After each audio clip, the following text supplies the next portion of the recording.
So, good evening, everybody. I see already 212 people who are already on attending, and thank you for all of you to join. And hope during this time, all of you are keeping well and taking care of yourself and your dear ones. And the today's topic being employment relations with the COVID times or the post-COVID times is very considering the number of attendees itself, it shows that that is very important and key to all of us. And we have a great panel today with us, the most suited for the topic, and then comes with a lot of experience and in the respective areas they cover. And to introduce Mr. Emmanuel David first, he runs the Tata Development Center today for all the Tata executives, and he comes with rich experience in HR and IR. He has worked with companies like Volvo, British Gas, before, so companies where he has gone through multiple uh, vistas with regards to employment relations and industry relations, be it manufacturing, be it services, be it a conglomerate of such as team as Tata's, and he is the most suited person today to give us the perspective on employment relations during these tough times. And we have Vikram as part of Nishit Desai, the reputed law firm. And he is one of the leading employment lawyers today in the country. And he heads the employment law practice in his firm. And on a daily basis, he must be advising hundreds and thousands of clients, be it small names or big names. I think everybody, most of these Indian corporates go to them for their opinion.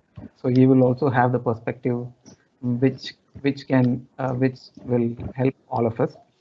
And we have Lohit. To introduce Lohit, he runs the largest, or he manages the largest workforce today in India, being part of president of the workforce management platform in Questcorp. Questcorp is the largest employer private sector today, and he and his team manage about almost 3 lakhs plus employees and workers across the country. So, and he also, since being running the business there, he can bring both aspects when it comes to IR aspects as well as some of the business aspects. And I see a lot of questions already coming in from a generic business aspects as well. And Lohit is also the president of Indian Staffing Federation, which today represents almost about 1 million plus contract workers in the country today. They have 100 plus members today, who are all staffing companies who depute or who provide temporary staffing to manufacturing, to ITS, and to feet on the street profiles. So who better than Lohit for us to kind of take on this subject and give more clarity. With this, I'm moving on to the panelists themselves. I would like each one of them to give their perspectives on the topic and on the current times. I would like to start with Mr. David. Sir, you please. Yeah, thank you so much, Madhu, and thank you for inviting all of us to deliberate on an important aspect. Actually, in the last 100 plus days, the COVID has really, taken us through this whole cycle of shock, anger, and we are kind of trying to cope with it. Now we are coming to a whole situation of acceptance of the context, right? And the impact has been universal. I don't have a lot of things have been said about it. So interestingly, the context is same for everyone. The other aspect is technology is the same for everyone. We are able to communicate this way. It's the same for everyone. Only thing change, or which is possible to change, is our human intellect, right? And when you look at employee relations, when you look at the workplace, this is the place where we can actually make a difference and make a superior difference in the way we work, how we work, and the value we can create.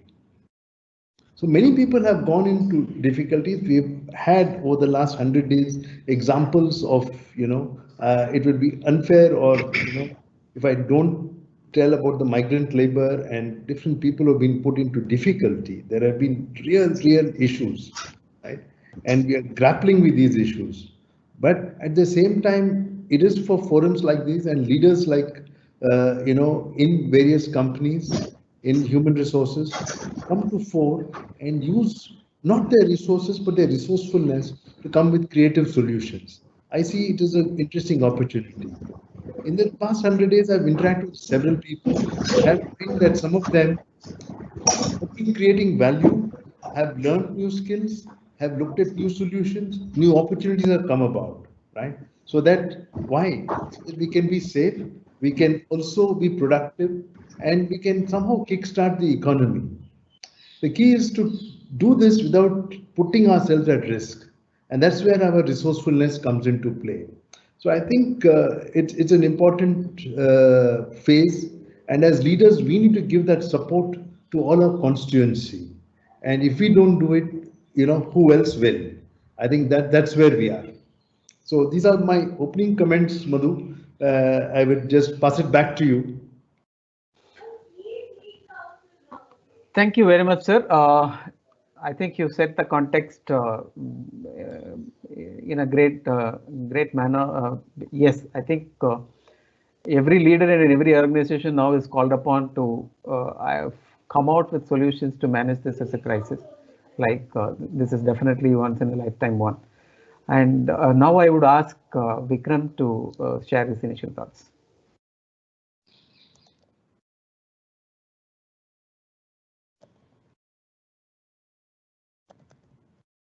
Vikram, you are on mute. Yeah, thanks. So Madhu, let me start by thanking you and Anil to invite me on this important webinar. It is also an honor to be a panelist along with Emmanuel and Rohit, who bring in a whole lot of experience on the table. And it's indeed a privilege to discuss on this important topic that we are all facing in our regular life. Now, let's understand that this is the fourth month of lockdown that we are facing, and the COVID related lockdown and the sort of new reality has impacted not just companies but also countries. In fact, just yesterday I was reading that Singapore is going into a recession. We know Singapore as being the #1 country in the ease of doing business. And yesterday you read that as a result of the COVID lockdown, they are actually going into a recession. So this COVID issue has not spared just employees, but it has also taken a toll on countries as a whole. And obviously all of us who are part of the ecosystem in a highly populated and labor intensive country like India need to play a role in understanding this issue. I'm sure you're all tracking the COVID count for India, and in the next few days we'll possibly be reaching the 1 million mark. We are already the #3 in the world in terms of most affected countries as a result of COVID, and in terms of the daily COVID count, we are now #2 in the world. We had over 30,000 cases reported yesterday. So this is obviously a huge crisis. It's also at the same time a reality that we are all dealing with. In the normal course, we would have possibly all be sitting at home and watching India's performance at the Olympics and the medal tally, but we are now looking at a completely different tally, which is of COVID cases. And it's a reality that we are all still trying to understand, to be honest. We have kind of understood and appreciated that, now that we are subjected to lockdown, and, as we've been discussing, now it's time to look forward at least the next 6 months or maybe the next couple of years. In my view, COVID will have an everlasting impact on everybody world over. At the same time, if we get this right over the next few months, it could also be a blessing in disguise as to how we truly survived a global pandemic or crisis and were able to sort of move forward in our lives, whether it be on the work front or on the family front. I'll just stop here for a moment because this is just an introduction, but there are lots more points that will come up between all of us, and I'm really looking forward to this webinar. Thanks, Vikram. Yes, this is definitely, I think we have learned quite a few things, and we are also yet to learn a few things that for us to survive the coming, how long it's going to last, and after that what's going to happen. I will now ask Lohit to give his initial thoughts, and then we will move on to the general discussion.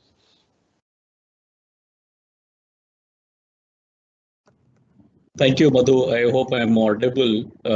Yeah. And thanks to Allsec, Mr. David and Vikram for starting. I think so true. The comments and the points that you've raised. It reminds me of just yesterday within our ISF group with the board members. We were having this conversation that this is a very strange race that we are all running together, but none of us want to win. This is a race which will eventually end together for all of us, and we all pray and wish that all of us come on the other side together. So I think while Vikram was mentioning what's happening to India and how the case counts are going up, that's what reminded me of what we were discussing yesterday, that this is not a race that anyone wants to win. This is not a count which anyone wants to show that they were number one on. But in the last couple of days, say about 100 days or something, as all of you know that Quess represents the largest workforce in the country in terms of the private sector employers. We have over 2,600 customers that we interact with, right from the likes of Manufacturing India to agri industry to BFSI to retail to telecom to IT, ITES. Challenges were galore everywhere. But I think one of the first things that comes to my mind, and I would like to continue remembering this for the rest of my life at least, is the heartening way with which employers, almost all leading employers, have dealt with the human aspect of their workforce. So whether it was their frontline workforce, whether it was their outsourced employees, whether it was their staffing employee, as long as each one could take care of them, they have taken care of them. The pain has ideally, for the first time at least, and I think it should go down in history, especially when COVID period is written about. It should go down in history that the way India enterprise and most of Indian industries has stood beyond balance sheets and beyond profits to keep as humane an approach as possible. And I would use the word as possible because if an organization runs out of cash itself, then that's a very different scenario and they have very little that they can do. But this is a country where we know we don't have too much of social security and dependence from the government. We don't have something called an unemployment dole that people can file with the government and take care of their families and loved ones.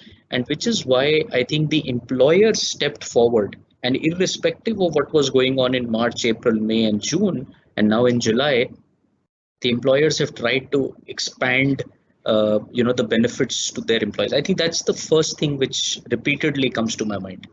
The second thing during this period, which also comes to mind, is that for most of the employers, the ability to say that employee is above everyone else, and employee is the one which takes care of the customer. I think this is the period when probably that motto, that methodology, that belief that we have as organizations needs to be taken care of, and employers which are able to live that promise are the ones which are being differentiated from the others. And I think that has been a very, very encouraging element. Mr. David mentioned briefly about the migrants and the daily wages. I think after about 72 years, for the first time, as a nation, we have woken up collectively, I would say.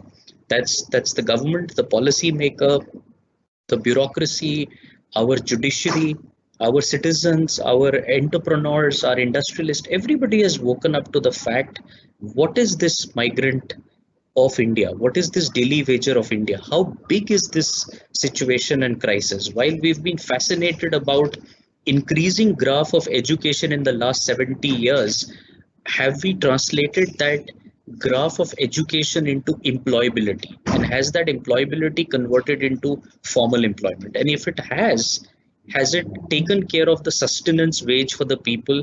And have we been able to take care of them in down times like this?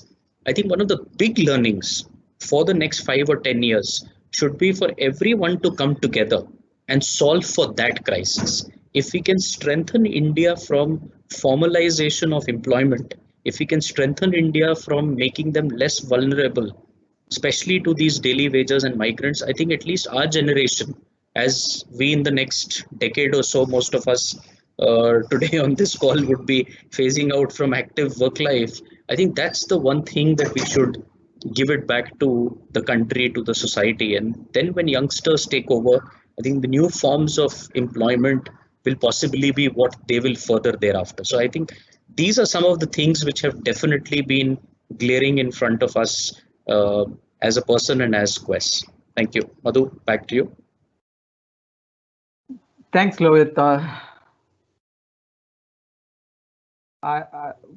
Yes, I think there are quite a few eye openers in this phase, to call them mildly, like one being migrant laborers. I think we took whether it is your maid who comes and works for you, or is the guy whom we have enrolled for keeping the housekeeping facilities for our clients, and all of them, we are kind of taken them for granted. I think now definitely, I think for policymakers also it's come as a bit of a shock, right? We have taken them for granted, and then such a situation comes up, we kind of initially, at least we didn't know how to handle that.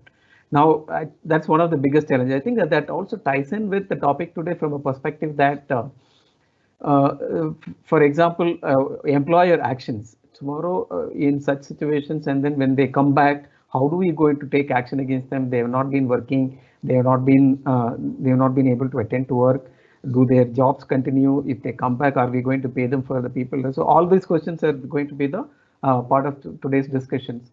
And thanks for laying down the whole gamut of our discussions and the broad outline of our discussions for all the three of you.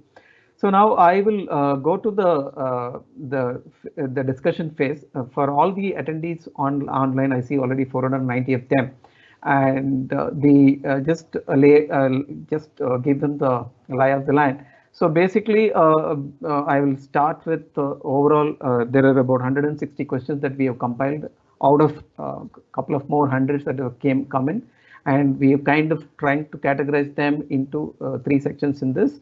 So we will kind of in each section, we will take the legal aspect from Vikram, and probably wherever I can throw in, I will throw in some of the leading answers. Then after that, Vikram can confirm. And from there, we will take a business perspective and from Lohit, and also from Mr. David from an IR HR perspective. And that's how so there will be about 3 rounds of questioning is what we have planned, which can lead up to 10 or so. So leaving last 20 minutes for any other additional questions that you can post on the chat. So chat is open. My team is looking at each of your questions, and then if they are not already compiled, they will kind of publish it. And I would definitely try to take as many of them. And as an assurance, we would also like to state that all these questions we will give an answer, get the panelists to go through them and add their point of view, and we will circulate that to all of you, or we will definitely upload in our websites and then give you the links. So with that kind of set, Vikram, I'll come to you. The first section, I've kind of said it as work from home, but it has a lot of other aspects to it. For example, we all, as we were talking, doing this conference itself over the technology that has facilitated it, and it's also facilitated people to work from home. But that is for a few privileged people like us, and then ITS companies. There are aspects like what to do with migrant workers, manufacturing workers, and all of that. And what are the for people who are doing work from home, what are the legal issues around it? I would want to start with a very generic question to you, saying, today, do we have the laws which kind of address some of these issues? What are the questions that you are getting from your clients? What are the questions that you're trying to answer to some of the situations that are coming up? If you can kind of generally come up, then I have a few specific questions. I will throw them at you as well. So thanks for that, Madhu. And there have been 2 distinct set of questions. The first set of questions, which was the initial phase of the lockdown, and as employment lawyers, not just in our firm, but in almost all other law firms and advisors, started facing, the first set of questions emerged in relation to how do we deal with layoff, how do we deal with wage reduction, unpaid leave, downsizing, retrenchment, reduction in force. Can I withdraw or postpone joining dates because my offices are closed? Can I have some employees continue to go to office? What if my employee cannot work from home, but my offices remain closed? Do I have to pay wages? We started having questions about what is furlough. We hear that from our counterparts in the US. Can you explain what is furlough under Indian law? I also see that there are quite a few questions that we've also received on this sort of segment. Now, obviously, you have a whole set of labor laws in terms of any such action that you have to take. For example, wage reduction or layoff or retrenchment. You already have prescribed labor laws at the central and state level. Also, to add to the confusion, if I may say so, you started getting notifications and advisories and orders from the central and the state governments in relation to the fact that you have to continue to treat these employees as if they are employed, deemed to be employed, and you cannot cut wages or you cannot terminate them during the COVID lockdown. So it added a lot of confusion, and a lot of companies were trying to understand whether these advisories and notifications were legally binding. Considering that they never really mentioned any labor laws, and it was kind of issued in a very generic note. And my sense was that it was really meant for migrant workers, which Lohit also sort of mentioned. But somewhere when these notifications and advisories came, it used the word employees and workers in general, sometimes contractual workers and things like that. And somewhere you were not sure whether it was meant only for migrant workers or for all employees, right? So it led to a lot of confusion, and obviously we started advising. In my view, I think at quite a few cases where companies had already made up their mind that this is what they wanted to do, and they were reaching out to us to give that go ahead. That was what it was. And I sometimes felt that employment lawyers like us were being brought in a bit later in the stage, rather than maybe at the initial phase of looking at exploring possible options. Now and obviously there is already quite a few writ petitions that have been filed in the Supreme Court, and there is currently an interim order of the Supreme Court basically focusing on the MHA circular on wage reduction restriction. And the interim order from the Supreme Court says that no coercive action shall be taken against employers in this period. Now, we are not going to be spending too much time on the Supreme Court interim order because it's still interim and the case continues, and it is likely to be heard by the end of this month. But in the meantime, we already have seen a lot of employers pursue actions. On the other hand, we also started getting questions on exactly what Lohit said, that how can I take care of my employees because they could be in a COVID infected area or in a containment zone, or they are subjected to high risk because they travel using public transport, or they don't have proper staying facility. They're living in a PG kind of a place with another 4 people, and obviously the infection rate is high. They don't have cooking facilities or proper washrooms and all of that. Can we do something more for our employees, right? That was the second set of questions, which I would say was a bit heartening, because this is really the human aspect that we are talking about, that we got to see, and somewhere we felt much better when those questions started coming in, and somewhere down the line you had the feeling that these are the kind of employers,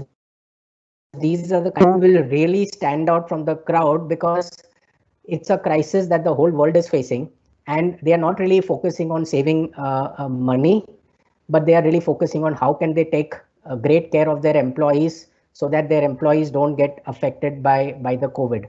Obviously, lots of other questions came in that period, and employment lawyers like us were working double the hours than what we used to.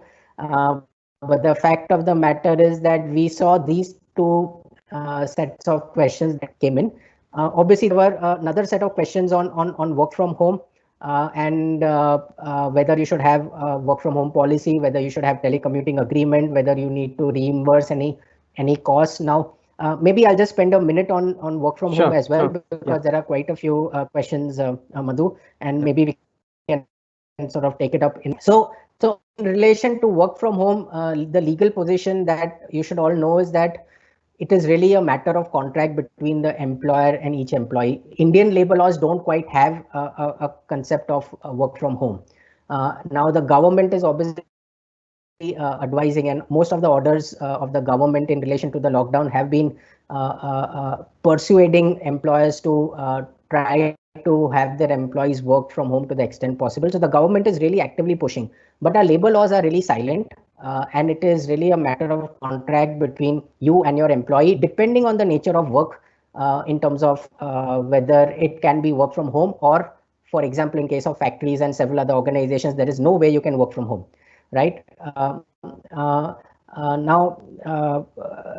the question about reimbursement and what do you do, again, remains a matter of contract. Whether you need to have a work from home agreement or a policy, again, is up to you. There's obviously benefits to having those documents in place, but at the end of the day, you do need to understand that this is a new concept. It may work, it may not work, but today we have a lot of employers who are actively looking at this model from a long-term perspective and are willing to change their business strategy to have a certain percentage of their employees work from home permanently. And at least for those kind of employees, you do want to bring about a proper documentation in relation to work from home. Also, just in terms of a couple of labor laws, I may just throw in here. So we did have the maternity benefit amendment in 2017, which brought about a reference to work from home to the extent the nature of work permits for the female employee after completion of her maternity leave. So please take that into consideration. Also, the POSH Act, the Sexual Harassment Prevention Act, the definition of workplace, and that's actually the only law that has such a detailed definition of workplace, has a dwelling place or a house included as part of the workplace, and therefore, at least from that law perspective, you need to understand that something that happens while an employee is working from home could be covered under that particular law. But most of the other laws, including the Employees Compensation Act, which basically brings about a monetary liability upon the employer for any workplace related incidents, and several other labor laws don't quite make any specific reference to work from home. And obviously, there have already been submissions to the government to relax some of the labor law compliances. Employees are working from home, because you can't even update your register when an employee is working from home, right? You just don't know how many hours he's working, and when does he start and when does he finish, and those kind of things. So I'll stop here. I know as lawyers we love to talk a lot, but Madhu, let's go on to the questions at some point in time, because I know there are quite a few questions on this front. Yeah, so with the permission of other panelists, I'll just throw a couple of questions at you, because with regards to work from home law and also the Supreme Court, this thing you referred. So now with work from home, you generally touched it, but I want to be a little specific. What happens to the working hours, and what happens to the mandatory weekly holidays and then leave? You have any generic thoughts on that, or is there any specific question that you have answered for your clients? Yes. So nothing changes from the perspective of daily and weekly hours. Nothing changes from spread over, nothing changes from overtime. All of these continue to apply, whether you are working in a physical office space or you're working in home. Indian labor laws, as I said, has not really looked at work from home. So technically, if an employee works beyond 8 hours a day or 9 hours a day, he is technically entitled to overtime compensation. If he exceeds beyond the spread over limits, the problem is you will not be able to track this. Most organizations will not be able to track unless they have timesheets and employees fill that regularly. Correct. Unlike in an office setup where an employee can swipe in and swipe out, and you can track that. You can't do that in a work from home. So there has already been some representations that have been made to the government to reconsider and maybe bring out some exceptions when employees are working from home. But at the same time, the government wants to human rights are abused when these exceptions are granted. So please note that the laws continue to apply to you even while your employees work from home, and that is where it might be a good idea to have some sort of a agreement or a document in place in terms of what are the work from home related expectations and conditions. Right. So I think it is better to document and do that, but tread it carefully when it comes to doing too many adjustments with your leave and timing policies, because if the employee has the evidence to come and produce to the, let's say if it becomes a dispute, and then say that I worked for beyond this thing and that the evidence stands, then you are still bound by the current labor laws. Yeah, Right. and So also our labor laws are at the state level besides central level. So let's say if you have an employee whose office is who works from his home, right? Will the Bangalore labor law apply, or will the Chennai state level labor law apply, right? These kind of questions are all coming in at this point in time. correct. I know we don't have answers, so I think it has to be case-to-case basis. Just one more question I will ask you. Couple of attendees have, not couple of, quite a few people have asked this question from a work from home perspective. How do we treat, this is of course may not be really relevant for a worker on the ground, but for the ITs may be very relevant, and people at senior levels, when they work from home, what are the answers to some of the questions relating data privacy and confidential data that he is being given access to, and if there is a misuse, how do we handle? Is there a couple of points that you can highlight there? Yeah, so this is actually one of the biggest concerns of allowing employees to work from home. The confidentiality and the data privacy issues are paramount, and something that an employer can manage in a controlled environment, he cannot manage it in a work from home kind of a scenario. So that is where again the documentation comes in play to remind the employee of the obligations surrounding confidentiality and data privacy. But beyond the point you can't control. So it's also a risk, and we have clients who feel that the data confidentiality is so critical for them that they would rather not have the employee work from home than take that risk. We also have clients, especially in the B2B sector and in the technology sort of sector, where their clients have said that we will not want the employees to work from home with our data. So for those employees or those situations, the employee is basically sitting at home doing nothing because the client mandate is that this employee cannot take the data outside of the workplace. So and in fact, in a unique situation, we also had a client insisting that when the employee is working from home, the camera needs to be on at all times. And the employees came back and said, why would we want to keep the cameras on while we are working from home? Because obviously the family is around and things like that. And even the employee was concerned about that. Thanks. I think, yeah, in fact, me and Mr. David were discussing about this, because I was saying I was getting reviewed by boss, and then the entire family was hearing the whole conversation. So I had to tell them things. Exactly. So, with that, I would like to go to Mr. David on this aspect from a work from home perspective. So, what are you seeing? You're kind of taking care of a conglomerate which has both manufacturing and services, and then IT, which is, so some of them are able to do work from home, some of them are not able to do work from home. From an HR IR perspective, how do you see it? For people like Vikram said that they cannot be taken data to home, but then they are not given any work also. How are corporates handling such a situation? Are they willing to pay salaries to them, or are they trying to curtail some of the benefits to them? What's your thoughts? Sir, you're on mute.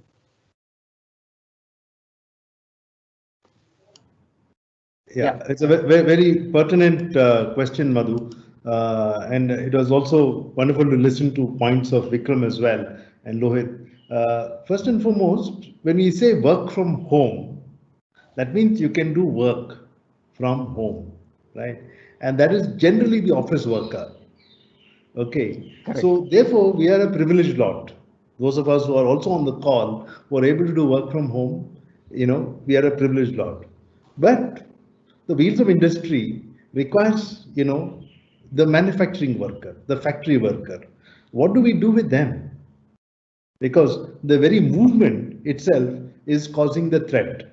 And Vikram and Lohit quite nicely outlined the impact of this pandemic. So it is not possible for everyone to work from home. And if this continues for a while, then we are staring at an economic disaster. So somewhere we need to bring those, equilibrium. But let's kind of look at work from home as such. And there's an interesting question. Someone said that, they don't have work for some people and some are working. So should we not pay salary? Can we skip paying salary to the people who have not been able to work?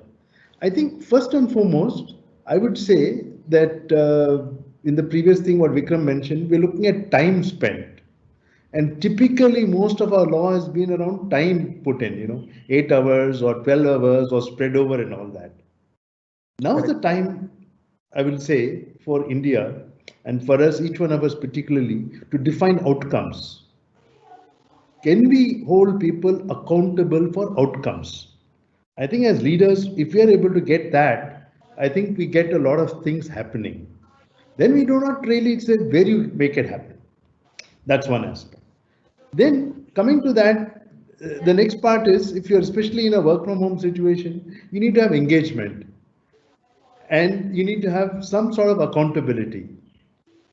How do you do that? Issues are roundabout. Basically, if you have not had it earlier, it is difficult to develop it now. And I'm alluding to the simple five-letter word, not a 4-letter word. It's a 5-letter word called trust. Right. If you've not developed trust in the past, it's very difficult to develop now. So we need to have that trust that whoever is there working from home is responsible in working, and give them outcomes rather than putting in time. I think that's an important aspect. If we can see, it helps. Some companies who can afford to do work from home, like even in the Tata stable, have moved. Have done it and run it effectively and become trendsetters for the industry. Right? But some of us who are in manufacturing and services find it very difficult. Right? Let me give an example from my own context of this Leadership Development Center. About 2/3 of my staff run the center. There are rooms, there's a facility to be maintained, and they don't have an opportunity. I'm not able to give them work. They are very much interested to work. So what do we do in this context? So we started skilling them. I started skilling them in various aspects on trades which can be useful for them. So I think the critical thing is, how do we become, I said, word accountable? Now it's a question for each individual should think for himself. There is no question of saying, oh, the manager should do it, the company should do it. Each one of us are accountable for ourselves. Because if, God forbid, you get the pandemic, right? If you get the virus, then you're accountable to yourself. So for your employability, for your career, you're accountable. So what will you do is my question. And that's a question leaders should ask all of their constituency. Hey, what are you going to be? How are you accountable for yourself? What skills you need to develop? What are the 2, 3, 4 things you need to do, which can give you some economic value add? Right? Wherever possible, it's possible. Where it is not, then develop those skills. I think those are things which we need to see and enable people to think a little differently and use this peacetime, because you're not traveling, you're not doing several things. So how can you equip yourself for this aspect? So I think it's both a boon and a bane, but it's going to be there for a long time. Many corporates have found that it is useful to cut down all other costs. So what has happened is also we've cut down waste, we've cut down all non-essential stuff, right? and we've cut down on luxuries in our consumption. So there's an opportunity to come and focus on core. What does the human being need, and how do we satisfy that need, and how do we do it in a safe way and in an effective way, in a cost-effective way? Because I think those are certain key thoughts, Madhu. I will leave us with that one. But I want, if we can take accountability for ourselves, for our own livelihoods, I think that's the first step of self-reliance. Thank you, sir. Just add, I wanted to add on practically on the ground. So you talked about cost needs to be managed and then we need to get lean. Does that mean, for example, you might have been interacting with a lot of your colleagues on the manufacturing and services where they definitely can't do work from home. And this pandemic is going to be with us. We are very clear there are a lot of shutdowns even now happening. When they are not able to give them work, what are the actions that is? I think the attendees would be also like, is the companies thinking of layoff? Is the companies thinking of termination and then, or give them a sabbatical? Can you just give us some examples of the practical steps the corporate sector? I think, right now, some people have done it and there have been backlashes and there have been reinstatements also of all these. Right. And you can't help but, there are layoffs or whatever, lack of work happening. But let me share a conversation I had with a union leader, and I developed some very good friendship with union leaders. One of the things, we were speaking, especially in the light of this conversation, he was telling Emmanuel, we can't travel. Is it possible that wherever there are companies, can they say we are hiring people in that locality? So you go from your locality to the nearest place, use your skills and make yourself valuable for them. So which means you have an employment contract with one company, but you have to travel 30 kilometers, you can't do. But just when you walk from your home to the neighborhood factory, they are not able to get people because of distance and because of the issues of transportation. Can you hire them? Pay them some wage? Because if you can let their wheels of industry move, it's a question of coexistence. And this is an interesting idea, I thought, coming from a union leader. He said, why can't we do that? Because another point what he touched is, not everyone is happy, getting a dole. I think as human beings, we all have a self-worth and self-respect. So they want to work. When I speak to my workmen also, they said, "Kuch to kaam dijiye humke. Give us some work. Let us do something." That's why when we've given them this opportunity to skill on carpentry or plumbing or electrical, they are happy about it. Right. Remote classes and a few practicals are happening. Sure. Okay. So I think we need to look at those aspects so that how do we make people self-reliant, at the same time look at the whole ecosystem and say, just like we've done this app to kind of see where COVID is, I think, someone like Lohit could put a skill app, what are the skills available? And then you can have gig workers, temporary workers for manufacturing. I think we have an opportunity, and that's the whole thing I would see. If we can look at some intersections like that, we have possibilities and we can, ease this tension, which is really, really troubling many people. Absolutely, sir. Thanks for that. That's actually, this is the right time to bring Lohit in from a perspective of, he said that the employers in general have behaved very honorably in this situation. And tying up with, from a legal perspective, yes, sir. What you are saying from a perspective, can we look at alternatives, kind of lend an employee to a nearby factory and then maybe we can do it. I think Lohit has practically tried to implement where, for example, in one client where we are not able to get the person deputed to work, but then there is another client who wants these people. Can we kind of do an exchange for them? So we have done that. So Lohit, from your perspective, like you said that employers have behaved generally honorably.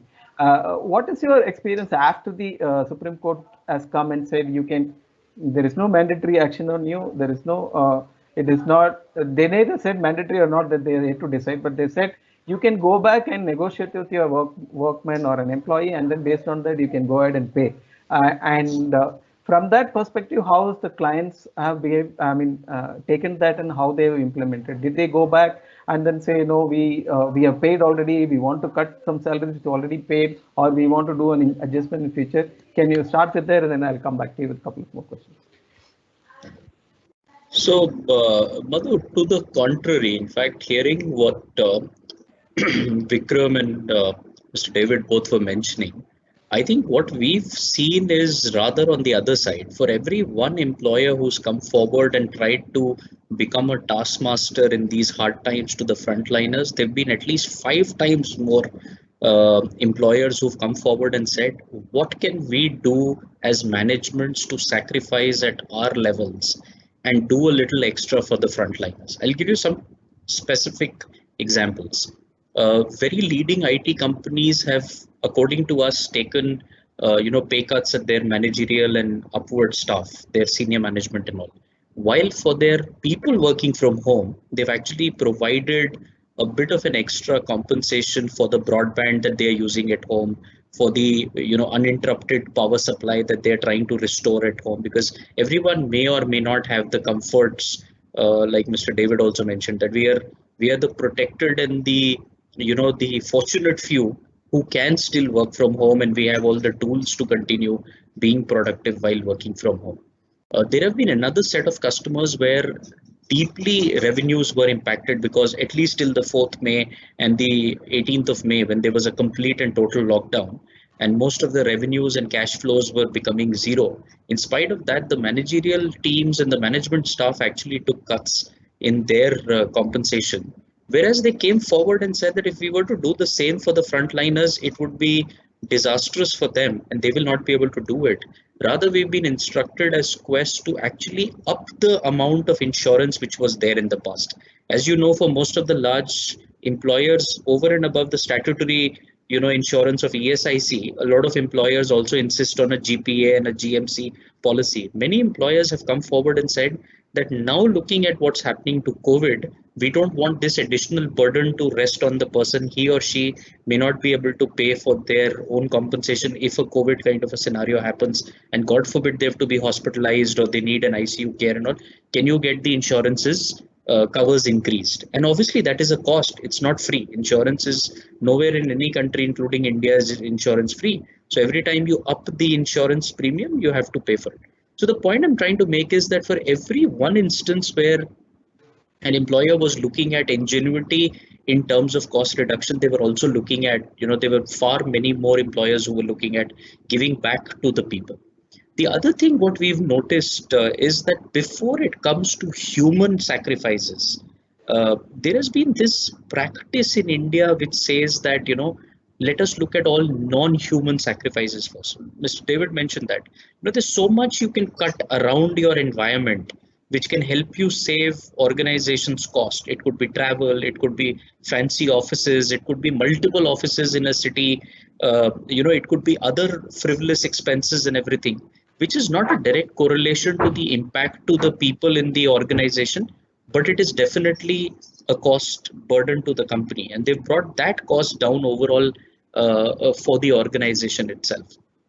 Having said that, I think what has happened post the 18th, post the DMA Act being adjudicated by Supreme Court, and Vikram rightly said it's not a full final version that we've heard. It's still in its temporary wisdom that they have put it. It also requires us to understand what will happen in future, but I don't think so many employers have come back and said that we want to recover anything, or we have an intention to take back from the people, or we have an intention to not pay in future. Yes, other things have been done. To give you an example, a lot of companies would have bonuses and incentives as it would be payable in, say, the first quarter. That has been put off by a few months or a few quarters. A lot of companies had what we in our parlance know as productivity based incentives and sales based incentives, and for this period obviously no sales happening, that part was not paid. A set of organizations came forward and did a collective discussion with their employee base, especially the large employee base, and in the right wisdom spoke to the employee saying that, we've got 7 days in a week and you've been working with us for 6 days. What if we were to truncate the working, let's say, for 5 days? And we do it for a period of 3 months as long as the cash flows don't help. Overall, the cost comes down by 15%, and the person, instead of 1 weekly off, now enjoys 2 weekly off, one being a weekly off and one being a loss of pay. I think in most of the instances, what I have noticed is that everybody has come together to try and find solutions rather than trying to be a bottleneck to the solution. In the pre-COVID times, I think every time everybody looked as to what is in it for them. This time, what people have done collectively, whether it's employers, whether it is unions, whether it is employers, whether it's the government, everybody is trying to see what is in it for everyone collectively. And collectively, if there is a win, that is far better than a loss for a set of personnel in your organization and a win for someone else. So I think that's been the experience that we have so far seen. It's still not at the stage, unfortunately, where we can say that it's done and dusted and we can call it a thing of the past. It's not a movie which has completely played out. The end has not yet been said. As you know, you are in Bangalore, and since yesterday, you guys have gone into another unfortunate lockdown and everything. So if you see it from that perspective, we don't know what might come next, and we don't know whether people will have the strength to possibly take some of these decisions forward if the situation were to warrant more sacrifices in the next 3 months. But so far, what we've seen is, I think people have put it together, then being isolating the employee on one side or any set of employee. I think whether it's a permanent employee or a temporary employee, that one fear that we always had in our mind, that the Indian laws are written in such a manner that employers, especially the principal employers, hesitate to call an external employee their employee for reasons of permanency and others and all. I think at least in this one time, what we've noticed is that the large employers are mostly treating every category of employee as one. So whether it was, providing certain extra income for things as basic as face mask or gloves or sanitizers for those industries where people continue to work, we had instances where employers have come forward and added some compensation into their monthly paycheck, just to ensure that the employee is able to buy these 3 essential ingredients and continue to service. Because there have been industries like telecom, there have been industries like FMCG, there have been industries like e-commerce that you're aware that they were working even during the complete lockdown, and they continue to support and work even today. So I think those are the stories that I would like to remember. I think those are the broad things which have happened. Yes, in the same breath, in every situation like this where cash flows suddenly get impacted and jolted, set of organizations will get more deeply impacted than the others, especially the ones who did not have the cash to manage a scenario like that. They will have obviously taken much deeper cuts and more sacrifices and more situation around us. So as far as I think, and I think I've probably said this in the past also at a couple of instances, that as long as we remember this crisis to be a medical crisis and deal with it as a medical crisis needs to be dealt with, we will still rise from it. And we will rise from it as India much sooner than the other nations might. But if we convert this from a medical crisis to a humanitarian crisis, just to save 1, 2, or 3 months of P&L or cash flows by letting go of all the employees and saving on the payroll cost and everything, I think then the consequential damage that we would have created to the economy, because the consumption will completely crash on the other side. Then even if the pandemic is gone, even if the medical situation is repaired, we will not be able to easily rise from that. And I'll just give you one example before I end. The government of US has been repeatedly credited by many people and many economists, saying that they probably wrote out a $3 trillion check, almost the size of India's GDP. A little more than India's GDP is what they wrote out as the check for managing the pandemic. One of the industries which got the maximum dole in that was the aviation sector. The coverage for the aviation sector was for 180 days, which ended on 30th of September. We are in July, And the aviation industry in USA has already said that they will have anywhere between 50,000 to 100,000 job losses as on 1st of October. So as long as they continued getting that dole or that subsidy from the government, they kept the people on payroll. The day that subsidy ends or that dole ends, they've already pre-informed the employees that you will have no jobs from 1st of October. So I think uh, we are blessed to be far better than that scenario. And that's what I would say is this is situation around us. Thanks, Lohit. I think I'll go. I need to go to Vikram now, basically because Lohit has, in his this thing, laid out some of the employer actions, right? Yes, some of the clients have talked about layoff, and they then some of them have talked about reducing work hours.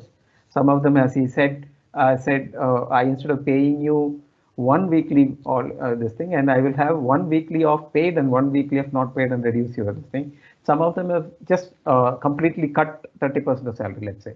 Some of them have given options to the employees to say, take a sabbatical. We will treat you as still continue to be an employee, but we will not be paying you. Some of them have actually come up and said, we will pay you a certain amount, right? I just want Vikram to just the kind of briefly talk about what are these actions from a labor law perspective. Do they mean, for example, some of the questions on the from the attendees was that does it mean that it means change in terms of employment? So should I invoke Section 9A of ID Act, or if I am not covered in ID Act, what kind of consents I need to take for these actions? Can an employee refuse? If they refuse, what are they? I just leave the field a little open for you so that you can take kind of address all of this from an employer action perspective. Yeah, sure. I'll do that, Madhu. Before I answer the question, I just wanted to reference one point that Lohit mentioned about this not being an end.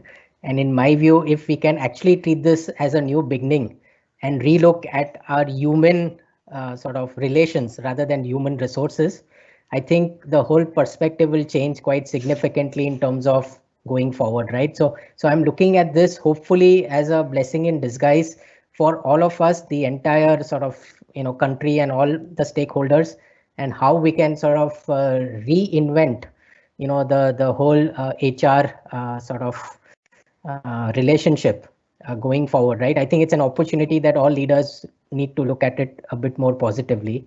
I did see a lot of questions that have sort of been coming up.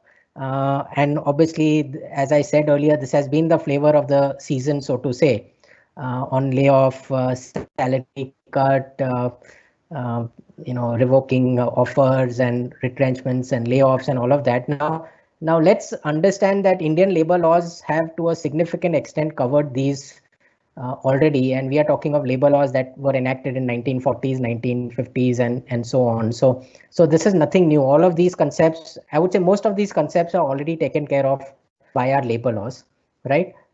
Several of these concepts like wages is a protected service condition, right? So as an employer, you cannot just come in and unilaterally reduce wages. There are obviously laws protecting the employees from any such unilateral action by the employer. Similar is the case for leave, right? And we also saw some news articles where employers were forcing employees to be on leave or take unpaid leave. Now, all these are protected sort of aspects of Indian labor laws.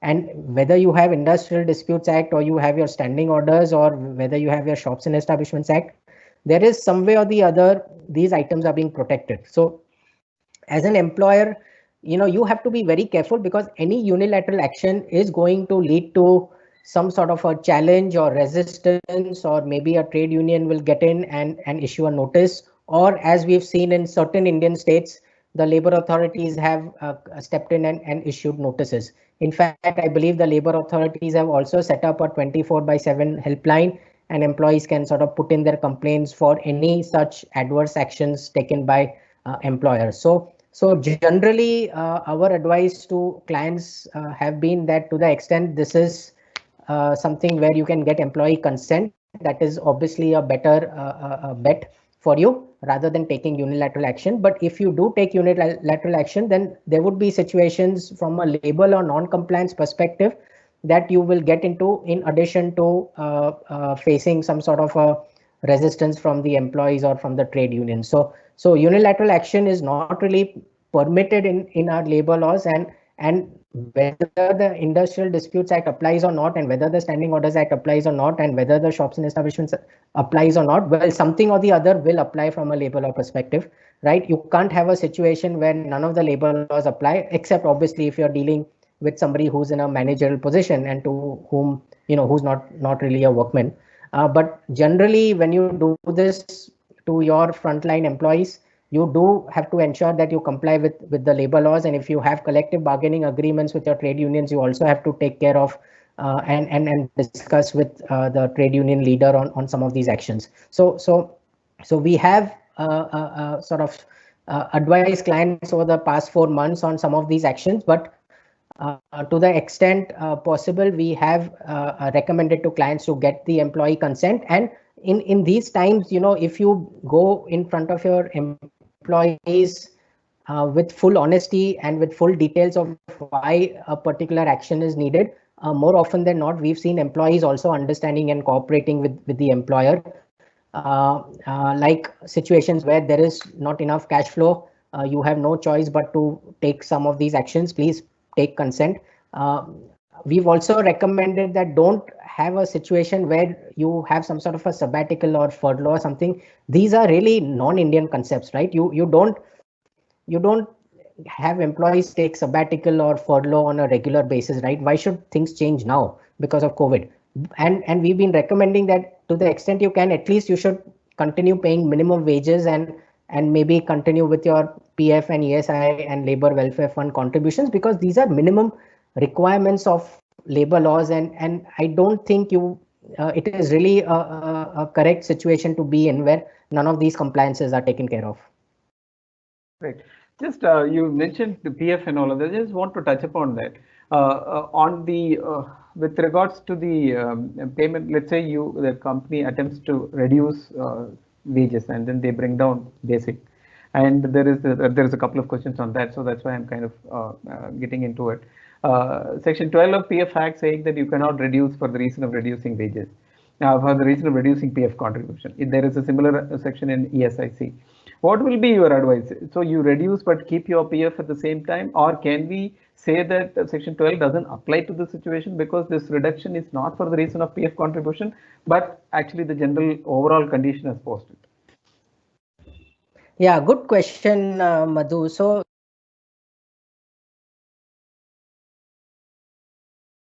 Vikram, you've gone on mute.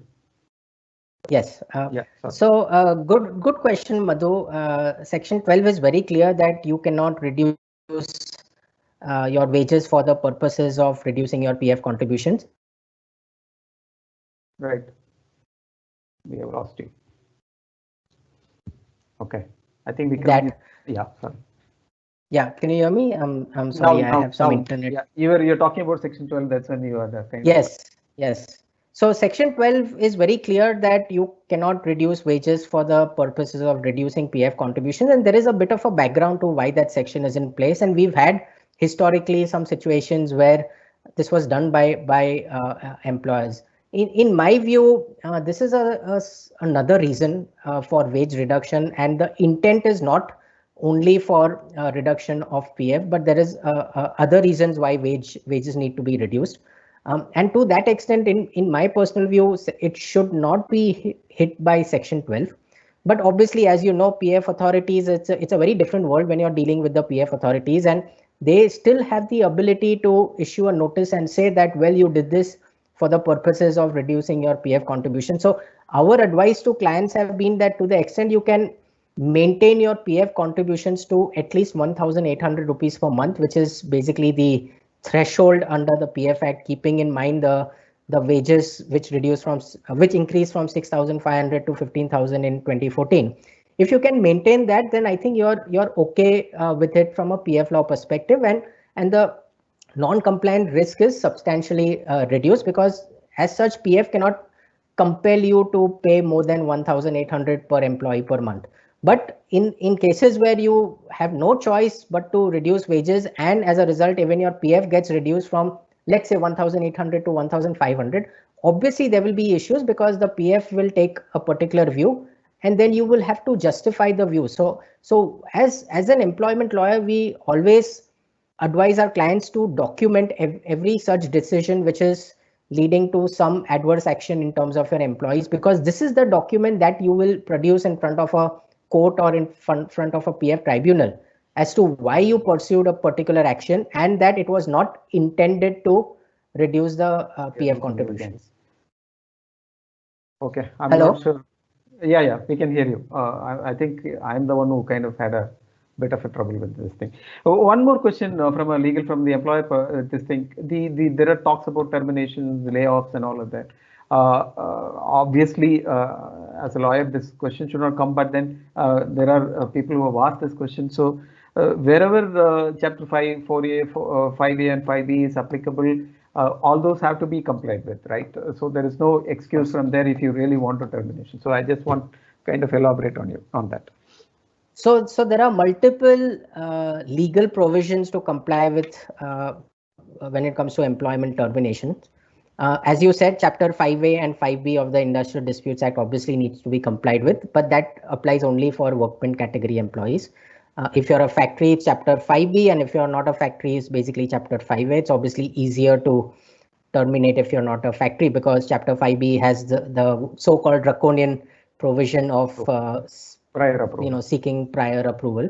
On the other hand, you also have Standing Orders Act. So there are termination provisions in relation to the standing orders that also need to be complied with. If standing orders apply to you in a particular location, then you have to see what are the provisions under the model standing orders. Third is the Shops and Establishments Act. In most states, you have termination provisions under the Shops and Establishments Act that also apply. Maharashtra was the first state to do away with the termination provision under the Shops and Establishments Act, but and possibly Gujarat followed, and I think Kerala followed, but most others continue to have a termination provision. These are all termination provisions protecting employees from what we call as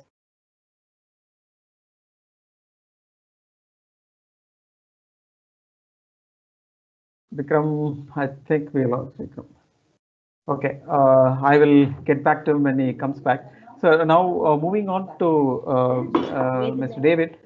Sir, yes, while the discussion is about labor laws, but I think I want to get a little more. Sorry, Vikram. Can you hear me? Now we can. You want to complete that? Yeah, I'm just keeping my camera off for a moment so that I think there's some. It's been raining, so it's kind of the internet issue. So the next part is the employment contract in relation to the termination provisions that also need to be complied with. Again, we need to ensure that we don't do anything which is contrary to the employment contract. And then some states like for example in Maharashtra you have the MRTU and PULP. Right. Which basically prevents unfair labor practices on the part of employers. Again, those have provisions. So if you do end up in a situation of an unfair labor practices, you can simply be dragged to a labor court within 3 months, and the labor court has to come out with its order within 6 months. So it's quite, again, a draconian law, but it's a bit state specific. So there are quite a few laws and contractual provisions, and again, anything in your employee handbook, code of conduct, HR policies, service rules, all of those need to be complied with. So it's obviously a whole host of laws and documents that will go into consideration in terms of your ability to terminate employment. Sure. Thanks. I think the two parts that we have discussed about WFH and their impact on what are the employees, and we generally have been able to cover. I'm moving to the next one. So all this means what for future? Of course, the labor laws are there. I think the government is talking about changes, and I will get Lohit onto it a little later about what is the government's plan, because as ISF, he is also interacting with the government. But going to Mr. David on this, is this only labor law, and is it beyond that? Is there, like you said, why don't we look at employing the person nearby and then kind of lend an employee to this thing? What are the other aspects from an HRIR perspective you think people need to be aware of? And just leading that question to does that mean the employment contract that as it exists written in paper as well as the social contract that we always talk about, all those things are going to change, and after COVID or even as the COVID extends, those changes are going to come in immediately? What's your thoughts on that? Right. Madhu, yes, that's quite important. See, I want to pick up a thread from what Lohit said and what Vikram also has said. Lohit gave several examples of how employers have been compassionate. That's one aspect. And he said this is a medical issue and not a human issue. So I think that's one important point I just want to reinforce. And immediately Vikram also said this is, we have to show human relations.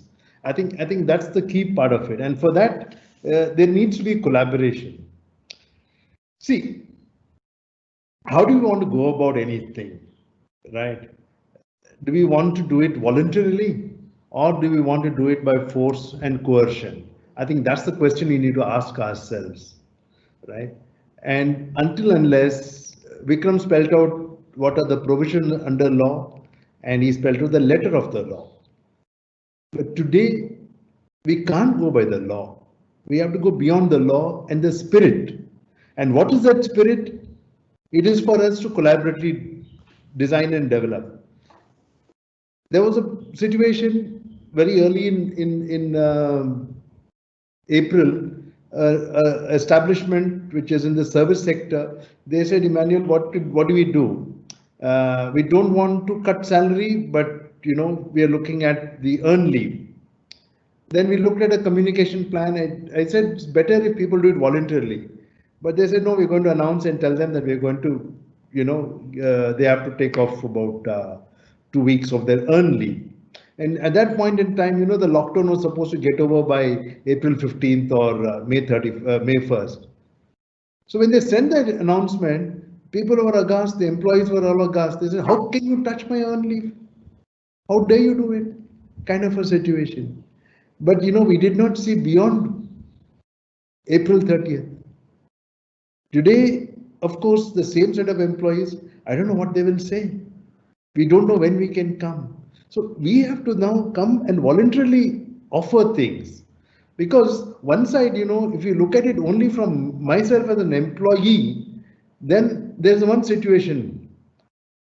But the entrepreneur or these micro and small enterprise or even large enterprises, cash flows are an issue. If the cash is not there, how will it happen? Correct. So do we have that understanding, awareness?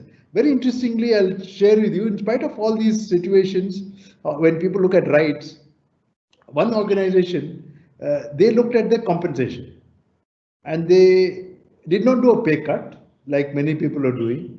They just altered the fixed to variable ratio. If it was about 15% variable salary, they made it about 35%. Right. Okay. And linked it to certain outcomes. So everyone is invested in seeing whatever is there for that enterprise, happens, right? And there's a certain sense of transparency. So the MD went up and spoke to people and said, listen, can we do this? And they kind of restructured the compensation.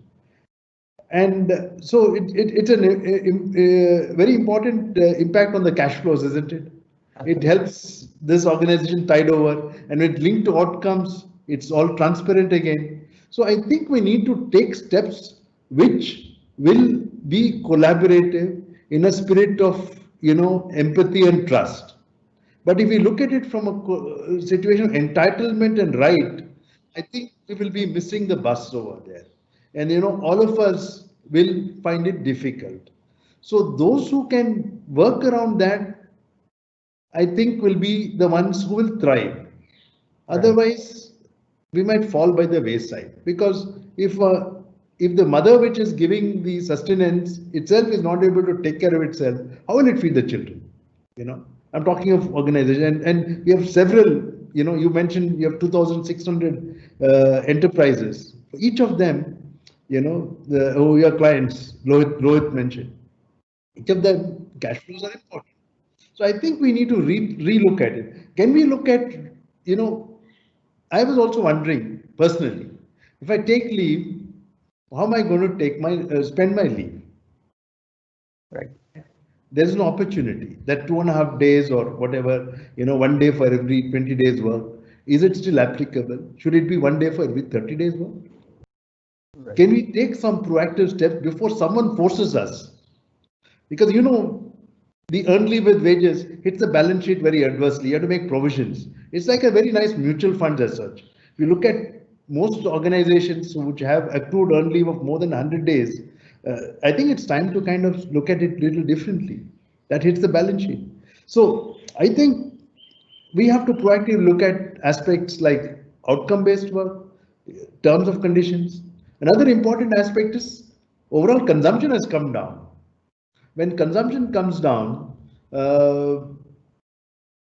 I'm not, so we have certain options. We have to redefine minimum wages. Minimum wages now, if there was a certain standard consumption pattern, it's okay. But we have to include things like safety gear, your masks and all these things into the minimum wage. Keep that as a threshold. But other wages, maybe perhaps we should take some bold steps for the next 2 years or 3 years. We're going to have a wage freeze, right? Because we want all of us to collectively survive, which is what even Vikram was mentioning. It's for all of us together, right? I think some innovative steps, bold steps have to be taken. Only then, I think we can all come out of this valiantly. And I'm glad that we have this whole concept coming from ages of Vasudeva Kutumbakam, that we are all one big family and not going by legality. I think we should build on such values and culture which we have and then, coexist, coexist with compassion. If I were to put it, that will be my word for this. Sure, sir. I just wanted, you referred that you had a discussion with the union leader. So from a legal perspective, Vikram was talking about consent. And in a unionized environment, consent, where it comes from. How do you think, are people in that, the union leaders or people who are organized themselves for the workers and saying, are they ready? Are they seeing this as a reality? Do you think they will cooperate with the employers? See, Madhu, I can draw upon my own experience interacting with different union leaders. Yes, sir. Right. And my own view is, see, traditionally, I don't know how human resource people treat union leaders, but I think union is an institution and people who are there are having an accountability to their constituency. So therefore, we need to treat them with respect. And first and foremost, if we give them logic, then things happen. And I have seen in my experience that whenever they have supported me in taking certain unfavorable stances also, right? And we have made changes. So clarity, trust is important, logic is important because they have to go and sell it to their people. Sometimes we do not give them the logic. And if we are able to, and very often, the discussion has been with unions also, show us the balance sheet, show us your accounts, how are things happening, right? And we don't do those things, and then we expect them to be complying with whatever we ask. So if we build that little rapport and trust, it's possible. So my message for union leaders is, can we allow them, can we trust them? And can we tell them the cost of inaction and the consequence of inaction? Very often we tell them the cost of something. But if we explain that out, I'm sure they are also allies for their own future. Because otherwise we have a situation. That's what I would think. Sure, sir. Thank you. I want to bring in Lohit here. There is some very persistent questioning on what is the government doing to address some of these very ticklish legal and labor. First of all, what's happening to the codes, that 4 codes that are supposed to come? From your interaction with the government, I think you've been doing that heavily through ISF and other organizations. What's your sight into that? And then is there a effort to address the other questions that are coming out? Like there are things that we need to do little differently. It's not always labor. Is there a thought process within the government from your interactions? Can you kind of throw some light on that? So, Madhu, as you're aware, I mean, the four labor codes that the government is trying to centralize, the 44, previous central legislations, the thousands of codes, they're just trying to bring it together in four. The idea is that labor remains one uh, aspect of Indian ease of doing business where the rank still continues to be poor. Legislation of contracts and land is the other two. If India were to get these three in order, the assessment is that we go into the top 30 countries or the top 50 countries in terms of ease of doing business. And then we all know that what is the benefit of ease of doing business, and it's FDI and more jobs so there has been work in the last 3 or 4 years, and as you're aware, ISF has also been talking to the government, and most of the leading employers and employer federations have been talking to the government as to how this can be facilitated. Between the pandemic and the COVID, also a few governments came forward and completely took a different stance, be it UP and be it Gujarat and some of the other states also came forward and they said we will do away with all labor laws. I mean, literally the word they used is all labor laws for this much of period. Correct. And most of them turned around and said this will be for a 3-year period or a 1,000 day and everything. As ISF and as leading employers, what we went and gave to the government is that we don't need to go from one end of the spectrum to the other end of the spectrum. That one side we say that an employer has to spend out of his 9 hours of working, he has to spend 3 to 4 hours only managing labor or managing labor laws, even more than managing labor. And on the other side, you say that for 3 years, there'll be nothing to manage in terms of labor laws are concerned. So you go absolutely on the other end of the spectrum for simple reasons that global investors don't come to a country or a destination on a time-bound mechanism. If you tell them that this is going to swing from this end of the spectrum to that end of the spectrum, but it will only swing for 1,000 days, the big risk is what will happen on 1,001th day, what will happen on the 1100th day. And most of these investments, when they come, they are long gestation periods. It takes 6 months, 12 months, 18 months, 24 months and beyond sometimes to produce the first goods from the factory.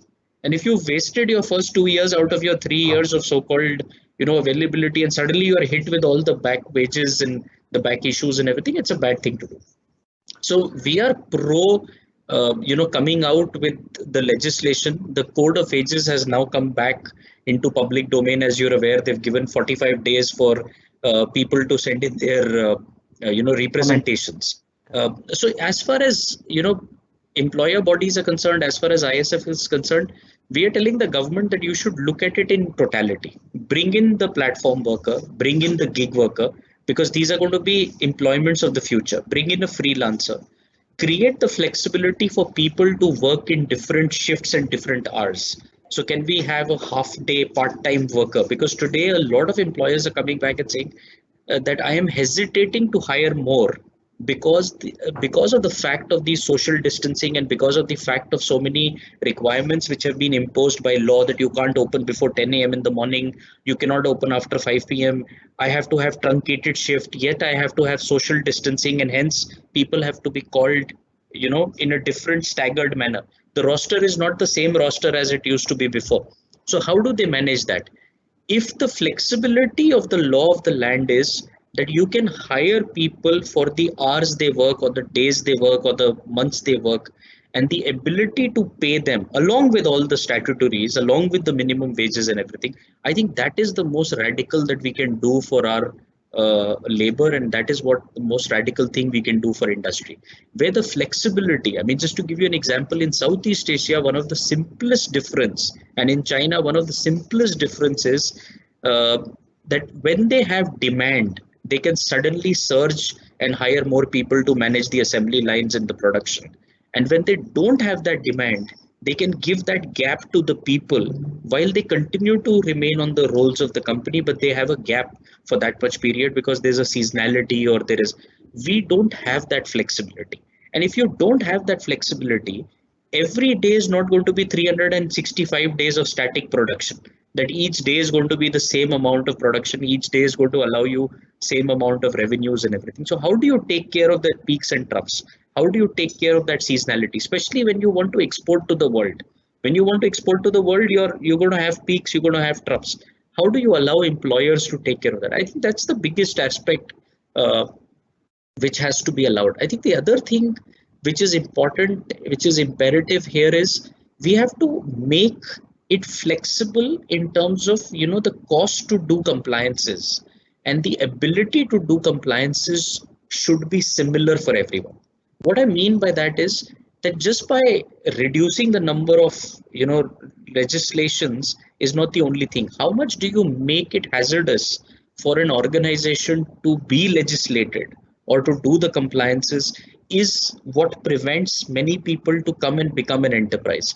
We all know that when those 5 days of announcements were done by the finance minister, one full day was devoted on MSMEs.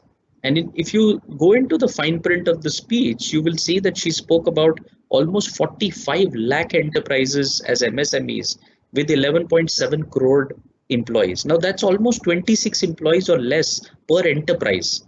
Now, how efficient can an enterprise be when it has only 26 employees or less?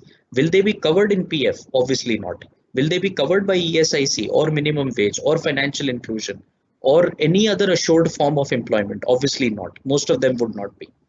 So when we have to make it easy, what is the hassle for them? What is the hazard for them? Why don't they want to rise from being an MSME? Why don't they want to rise to become an enterprise? That hassle, that hazard, if we were to take away, would be the biggest differentiation that we can create. The last point I would want to raise here is we seem to tax inversely to our income ratios. And Vikram mentioned that the minimum threshold from the EPFO Act is for an employee at 15,000 to pay 12% is 1,800 rupees a month. Now, if you are at an entry level, that could be 10% of your minimum wage. If you're at a minimum wage of 10 or 15,000 rupees, which is the average of India today, let's say. But if you are slightly in mid management or you are in upper management, then the same 1,800 rupees becomes very fractional to your, your monthly remuneration. So how do you create this inverse correlation, and how do you make it more voluntary for people to come forward and pay for these social securities so that they have more net cash, net take home, and there is not a hazard to be in a formal employment? Otherwise, the tendency that we have as the country is that 85% of India is informal employment. They don't get minimum wage, but at the same time they feel they are better off getting a cash wage because PF and ESIC is not deducted.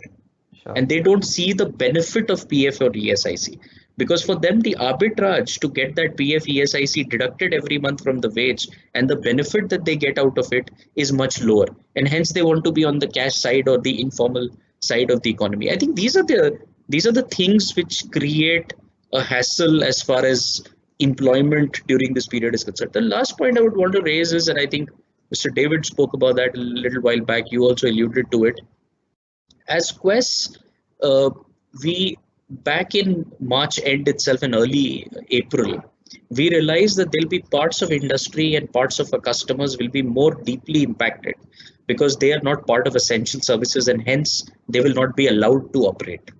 And because of, say, the DMA Act, which was in force, or because of the benevolence of the employer, let's give them the credit also for it, they will still have to pay the wages, the salaries, the statutories of the people. So very proactively as Quess, we started something called Quess Employee Exchange, Quess QEE. And we said that if you are an employer who have many employees across the country, but you don't have for them to go to a place of work, and there are essential industries who are still looking for people in that area, be it e-commerce, be it FMCG, be it parts of essential manufacturing, we will redeploy these people for a brief period of say 90 days or 120 days with the permission of the first employer. And whatever is collected from the second employer goes back through Quess to the first employer. So it's beneficial to on the cash flows of the first employer, which is lending the employees temporarily. And at the same time, the employee continues to get work to do. And it is also beneficial for the second one who's the recipient of the talent. And I think this all, whatever little successes during this period we've seen, I think we must remember in the end, it is happening because of collective wisdom of all parties sitting together and the voluntarism of doing these aspects. I think nobody is using laws on each other to negotiate or to bargain them to accept any of these things. Everyone is collectively sitting together. The employee is equally important. If you're redeploying them to another enterprise or you're changing their compensation structure, they have to be on board with it. They have to understand that the decision has some degree of rationale behind it. They have to see the sacrifice from the management of that organization as well. And when all of them see it, that it's a voluntarily agreed principle, I think then we will have less issues in future as well. So I think we'll be better off in scenarios like that.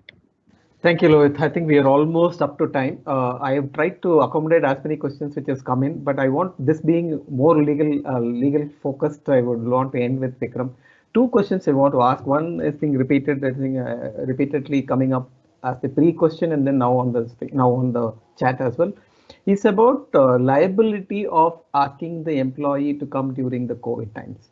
And also the related question is, if an employee is COVID contacted or his family is contacted, he is supposed to do quarantine. What are the employer's liability from a perspective of leave salary? I know you don't have much time, just briefly if you can address on this, and we kind of will end after that. So very relevant questions, and these are the questions we are also getting as employers restart their workplace. With respect to the first question, I think the government has already come out with standard operating procedures which you need to comply with if you're restarting your workplace, and it includes keeping social distancing and temperature checking at entry and exit points, and disinfection of the office space on a regular basis, all those things. If you're taking care of those basic requirements prescribed by the government, I don't think you as an employer should be liable if an employee still gets an infection, right? Because you've done what you had to as per law. Maybe you can also do something more in terms of best practices, but maybe that's it, right? You should not, in my view, be liable. We've not yet seen those cases. On the other hand, there could also be something that happens to an employee when he's working from home, right? We had a recent case where an employee, while fixing the internet, fell down from the balcony and died. Now, was it a suicide? Was it an accident? Will the employer be liable because obviously he was trying to fix the internet for working from home, right? These are all questions that will start coming up in terms of what is the employer's liability. We've seen some cases come up in Australia and in Europe. We are yet to see those cases come up in India, but I think as we look forward over the next few years, I'm sure these kind of questions will start coming up more and more actively. And obviously our labor laws today don't have any particular references to these kind of examples, but it's something that we will build based on jurisprudence and as cases start coming up. On the second question, and quickly, I think the Supreme Court has in the past recognized the no work, no pay concept. So even if an employee is unable to come to the factory, for example, for personal reasons, it can be treated as unpaid leave. But obviously, I think the employer needs to look at the reasons why an employer could not come in the first place and possibly decide whether it's a fair proposition. We've got situations where employees are trying to avoid coming to office for several other reasons unconnected with like a COVID situation in the family or whatever. And obviously, there are situations where employees are abusing this particular flexibility that's given by the employer. In those cases, obviously, I would expect employers to be taking a harder stand in terms of not paying for those days when an employee could not come to work. Thanks, Vikram. As we have discussed yesterday, and when we started, 90 minutes is not enough for such a wide topic. But we have another 3 minutes, so I would ask each of the panelists just conclude with a minute each. So I would like to start with Mr. David. Sir, you're on mute. Yeah. Thanks so much. I'll get to another point totally. A friend of mine, his name is Robert Clements. He writes for different newspapers. He sent this article to me talking about a 73 voice choir which sank, and it had people of different nationalities. And he said that, nobody said, hey, that's not our way, it's not the Indian way or the American way of doing things. They all went and sang to the notes which was there. So at this point in time, as employers, employees, and all stakeholders, can we find that one note and sing in harmony so that we have that preferred future and create it? That's all I can say. Oh, great, sir. Thank you. That was a great way to end. Vikram, I would request you to go next.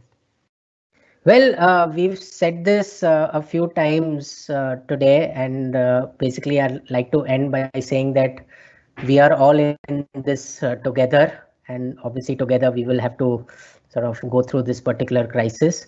I would also like to echo Emmanuel's statement that he made first up, that today in a situation where a lot of people are having different work arrangements, working from home, teleworking, and those kind of things, accountability and trust, in my view, are the most important factors, and that's something that both employers and employees need to be looking out for. Thank you. Lohit, I know it's a surprise to you, but I would like you to end this with a vote of thanks as well, but with your final comments as well. So to the final comments, I think while Vikram being a lawyer is there, I would remind everyone that even in a marriage, the lawyer is required only when there is a divorce. And even in employment contract, the contract is pulled out only when there is a fight. So as long as we can prevent to get to that situation that we need lawyers to come and adjudicate for us and to help us navigate through things, I think let's remember that the employees are in it as much as the employers are in it together. Together, if both of them can do things which can strengthen the organization, the mothership, and Mr. Emmanuel referred to that some time back, that if the mother itself is not doing well, how will she take care of the children? So as long as they can do things together for the future, which strengthens the organization, I think collectively each one of them will do well. Let's remember our professional lives are reasonably long. Most people fortunately work for around 40 years or more. Let's not get carried away by a few quarters, or let's not get carried away by a few months. If income is a little low during this period, or if the benefits are a little low during this period, it will recover. People will recover from it till the time the organization for which they are working, or the larger collective society that is there, does not crash. So I think let's see it from that perspective. That's one. To the vote of thanks, obviously I'll first begin with you, Madhu. Thank you very much. I think you've managed the panel today extremely well. Thank Allsec for putting this together for us. Mr. David, thank you very much. It was a pleasure having you here and hearing your thoughts. Vikram, always a pleasure. This is great to get your perspective and so many thoughts on labor laws, but the way that you were able to articulate the tough laws of India in the ground realities of India, I think everybody would remember that. Thank you very much. Thank you so much. Thank you. So let me take the moderator's privilege and end with a only sentence. I think yesterday Mr. David only said, or David and Lohit, both of them said this: whoever is coming out on the other side would be the ones who have handled this employee worker situation with empathy, with a lot of understanding and all of that. So those who do that, I think they will see the other side with a lot more brighter future. With that, let's end this. Thanks for all the support. Thanks for the panelists. You've been great. And for the attendees, thanks for turning up in so many numbers. The assurance is, yes, we may not have addressed all your questions, but we will definitely take the effort to address each one of them. We will get the panel to validate it, and then we will publish it for your information. And please reach out to us for any other questions. Thank you. Thank you. Bye-bye. Yeah, bye.